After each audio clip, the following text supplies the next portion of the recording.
The burning issues of football are fueled by passion. Is tiny Iceland the biggest deal in World Cup qualifying?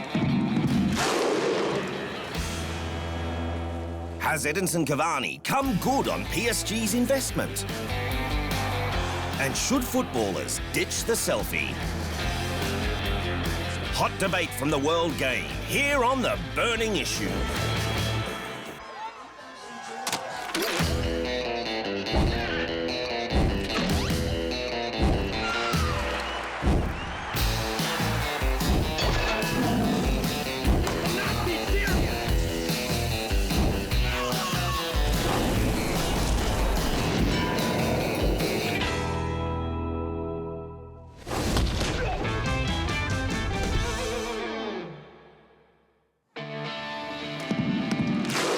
In the lead-up to the Russia World Cup, the biggest deal in international football was one tiny nation.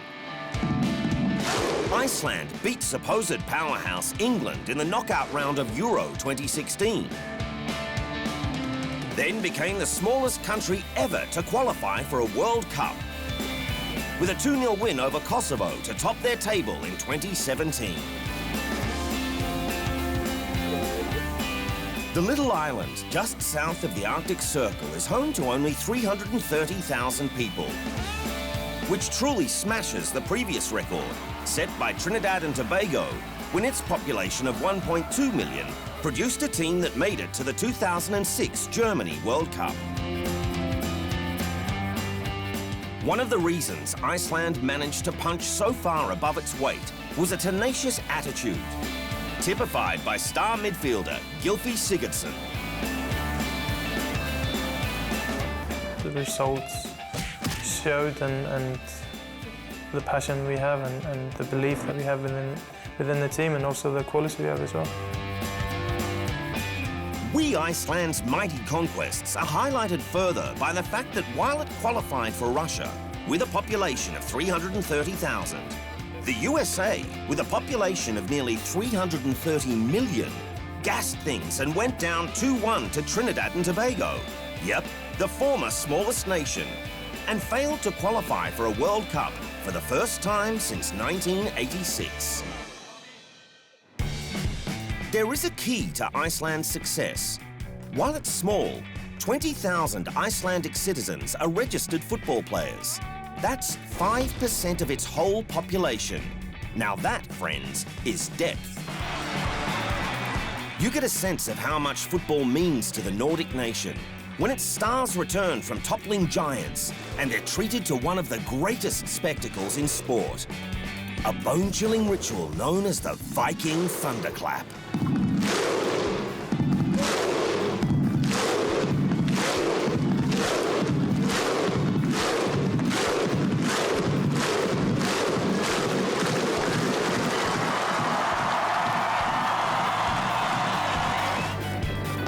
More than a small dose of warrior spirit running through the nation's veins there. Iceland's entry into Russia 2018 was the moment a tiny nation became one of the biggest deals in football. After the break, was 2016-17 the season Edinson Cavani came good on PSG's investment?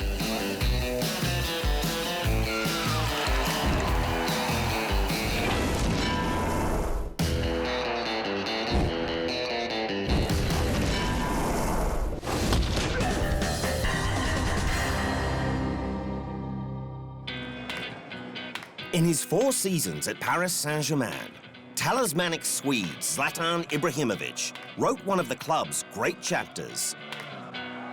Ligue 1 Player of the Year 3 times, League top goal scorer 3 times, instrumental in PSG winning the French title 4 seasons in a row. When he reached his final game, prior to transferring to Manchester United in 2016, he wasn't kidding when he said, "I came like a king, left like a legend." The Zlatan effect took up a lot of space, which was felt by none more so than Uruguayan international Edinson Cavani. There were big hopes for the South American striker when the Parisians bought him from Napoli in 2013 for 64 million euros. making him the 5th most expensive player in football history. Yet in the 3 seasons they shared space, Cavani's strike rate paled next to the Swede. Zlatan was only a goal shy of Cavani in 2014-15, even though he missed 9 games due to injury. Cavani's bane was his knack for missing chances. Seeing him face down after spraying wide at an open goal was a regular feature. Notably, he was less reliable when Zlatan was on the pitch, made more awkward by the fact PSG bought Ibra from AC Milan in 2012 for a third of Cavani's price. But what he lacked in finishing quality, Cavani made up for in work rate and tolerance for his role as support for Zlatan, which served the greater good.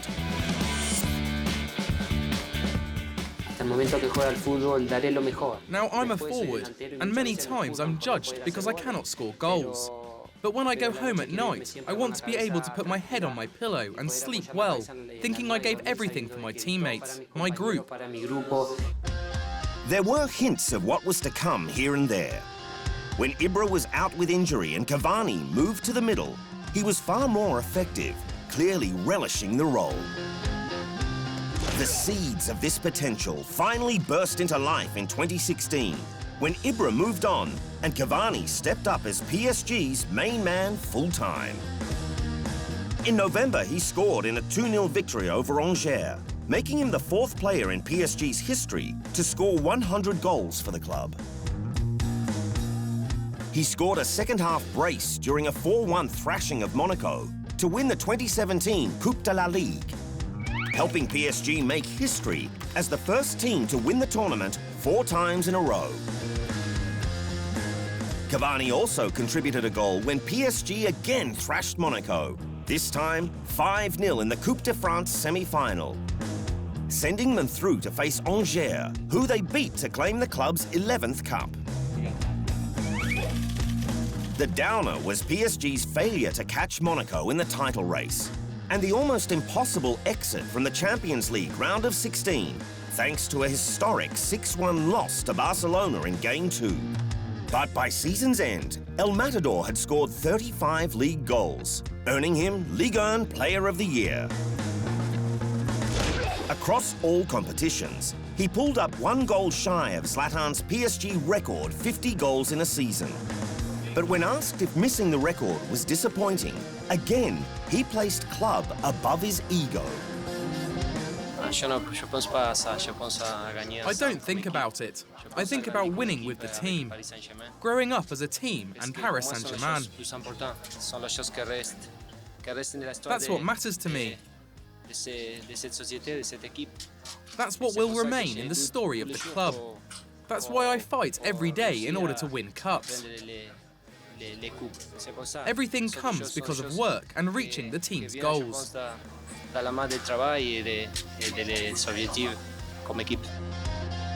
Gracious.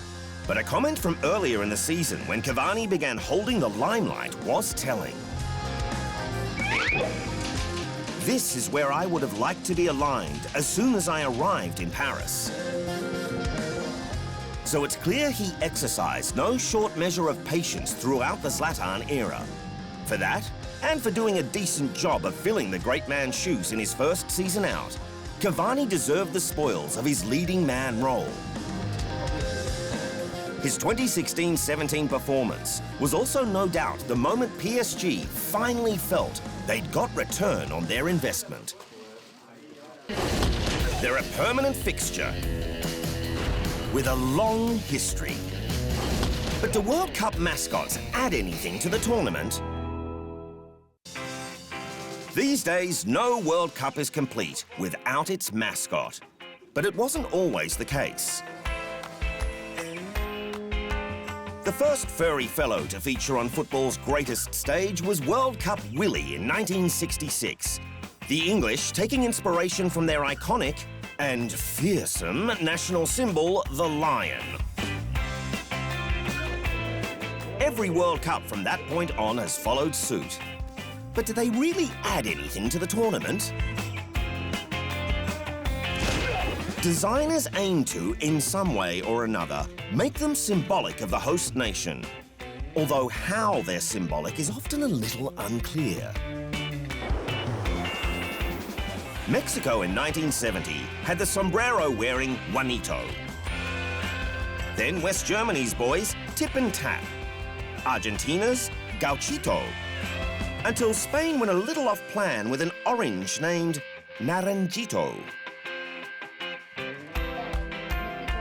Mexico was back in 1986 with a jalapeno pepper named Pique, no relation to Barcelona's Gerard. The stick figure of 1990 was named after the Italian greeting, ciao. And the US went back to basics with 1994's striker, the World Cup pup. Footix was a cockerel for France 98. While Germany 2006 invented Goleo VI and his football sidekick, Pile. In 2010, it was the leopard, an animal commonly found in South Africa, named Zakumi, with its green hair representing the country's sport colours. The Brazilians also went with indigenous wildlife for the 2014 Brazil World Cup. The three-banded armadillo, or tatu-bola, is only found in Brazil and is classified as vulnerable to extinction. This little one is named Ana Botafogo, by the way, after the great Brazilian ballet dancer. Designers morphed it into this cuddly character. Faleco, a name derived from the Portuguese words futebol and ecologia, or football and ecology. Faleco was everywhere in the lead up to Brazil, even showing up at the 2013 Ballon d'Or ceremony in Switzerland. As they tend to do when staging a world event, the Russians took it to the next level. At the Circle of Light Festival in Moscow in September 2016, officials whipped the crowd into a frenzy over 3 candidates in the running to become the Face of Russia 2018. Of the 3 potential animals, Zabivaka the wolf won over the cat and the tiger, with almost 53% of votes in a FIFA poll. Ronaldo was even on hand to welcome him into the new job. Zabivaka's name translates to goal scorer, by the way. So the World Cup mascot has become a truly international phenomenon. And the fact they aim to represent the host nation is kind of cool. If nothing else, they add a bit of extra colour. Either way, we have World Cup Willie to thank for it. Up next, players taking selfies during celebrations has become the norm. But should they ditch the phones and focus on the fans?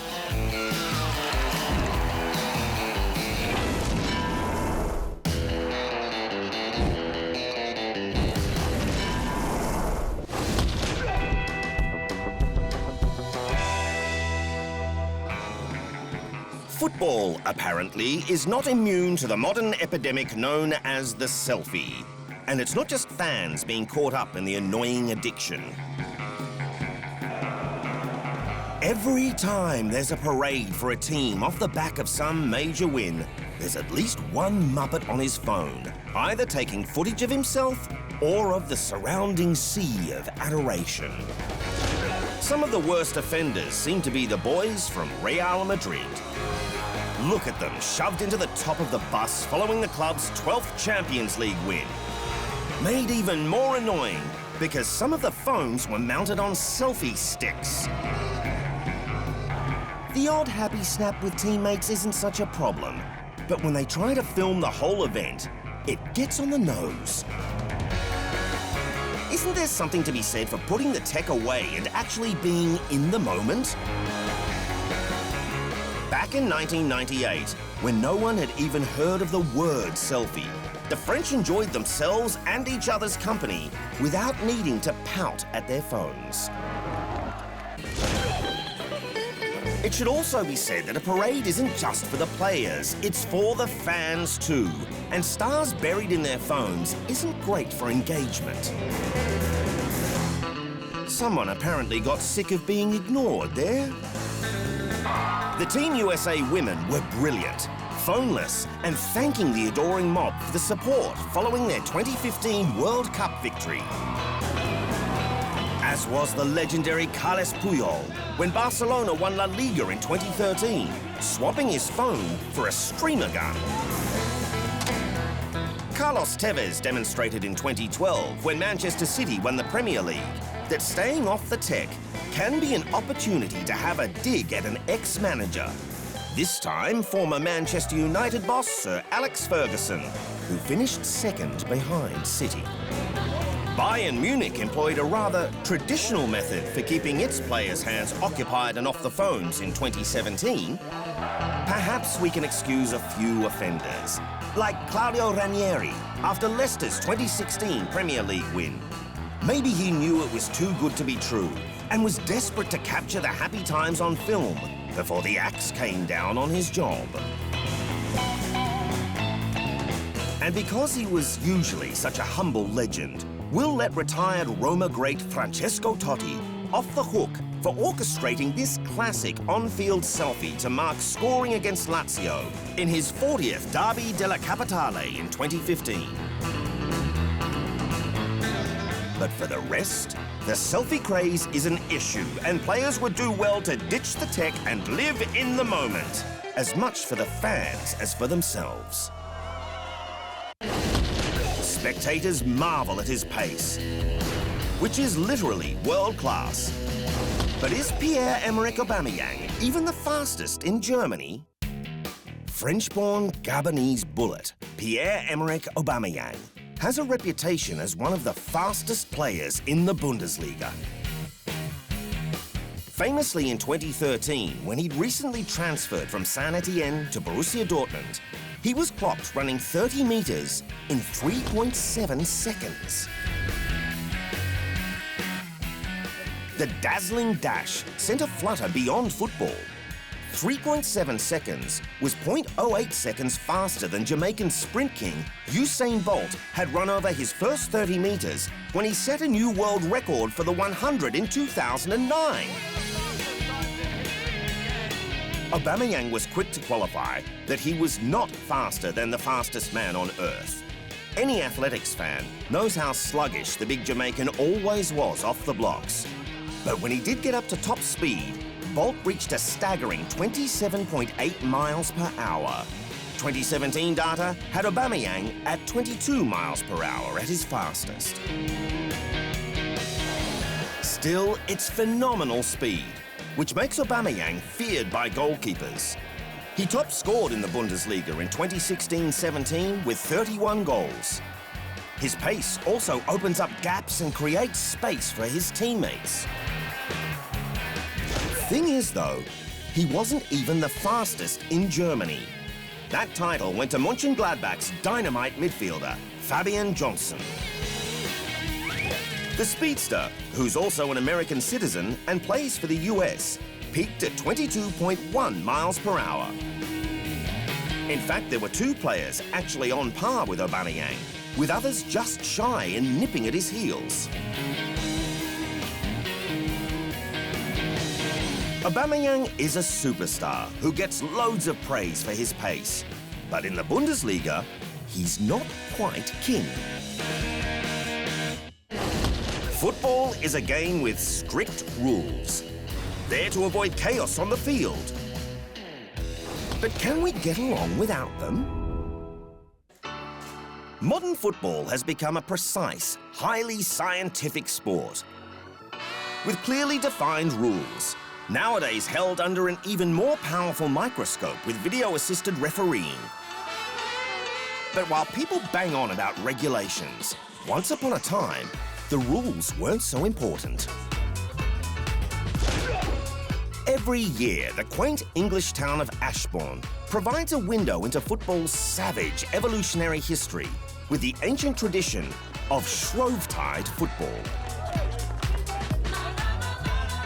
This swarming mass of brutal tribalism, which also has clear links to sports like rugby and Gaelic football, has been contested since 1667 and pits locals born north of the River Henmore, referred to as Uppards, against those born south of the river, known as Downers. For countless generations, the game has been duked out on a loosely defined pitch that spans 3 miles between 2 watermills where the goals are. The Uppards and Downards smash on for 8 hours a day, 2 days in a row. And due to the vast expanse of the playing field and the no-holds-barred nature of the game, for a single goal to be scored over those 2 days is a rare thing. If by some miracle a warrior does get over the line, he or she is permitted to drink as much ale as they please with a hand on the ball. That is one of the very few rules of Shrovetide football, which haven't changed much in a few hundred years. Some of the others include no committing of murder or manslaughter. Unnecessary violence is frowned upon. The ball cannot be transported in a motorised vehicle. No hiding the ball in a bag or under clothing. And churchyards, cemeteries and memorials are off limits. Apart from that, it's pretty much go for your life. People get overheated and there's a few fish flying. I just go through a fence with brambles on and it's just demolished at the end of it. It's just fantastic. I've been told they have a lot of tactics, but actually, having reviewed it, I'm pretty sure that it's all made up on the spot. But as local shop owner John Stubbs confessed when he was given the task of turning the ball in 2017, despite its brutal tendencies, there's a certain grandeur to Shrovetide football. Oh, it's a big honour. It's the most prestigious honour that Ashbourne can award one of their residents. When we glance into football's evolutionary past, we find that once upon a time, the rules didn't really matter. And as the Uppards and Downards of Ashbourne show, you can get along just fine without them. Just before we go to the break, a quick weird football stat shared by stars Wayne Rooney and Gareth Bale. For the first time in the same season, both players managed to score, assist and gas an own goal, all in a single game. Rooney for Manchester United and Bale while he was at Spurs. Fortunately, both still managed to escape with wins. Coming up, Alex Scott's retirement from international football was a great loss for England.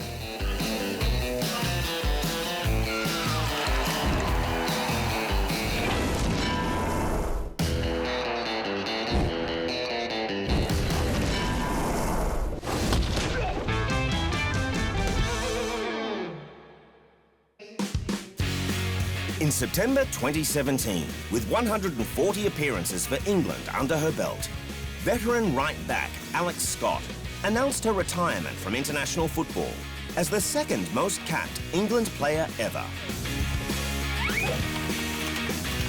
Praise poured in for an outstanding career, which was highlighted by 3 Cyprus Cup titles, runner-up at the 2009 Women's Euros, and a bronze medal at the 2015 World Cup after beating Germany 1-0 in extra time. They were performances that put Scott and her teammates in esteemed company. Prince William wishing them well before Canada 2015. And congratulating them once the job was done. Despite going down 3-0 to the Netherlands in the semi-final of Euro 2017, Scott entered the tournament knowing she'd been a part of the national women's squad's coming of age. I remember going into my first tournament and there was absolutely no expectation on the England team. And it was like, yeah, we was there and people kind of thought we was there to make up numbers, even though we kind of had a belief, oh, we could upset some people here. I don't think our mindset was now where we went to the World Cup in 2015, we got the medal, but now we actually go into this tournament knowing we're one of the favourites. It's a different expectation on us, but we like that now. It's not a pressure for us. We're ready to go out there and make sure we perform at the highest level. So England lost a key component, She was committed and knew what it took to make a strong culture within a team. What you see within this England team is a group that's been together on a journey for a long time. So anyone can step in at any time and have the confidence and the backing of their teammates that, you know, we believe in you, and it doesn't really matter. Any of the 24 women that are in this team can go out there and be in that starting lineup and we wouldn't bat an eyelid. This stemmed from her all-round positive attitude. You go out there, you enjoy it, and you do what you do best, which is playing football with a smile on your face. Alex Scott helped lift England to new heights, and we salute her. As do we salute you for joining us this episode. Thanks for watching.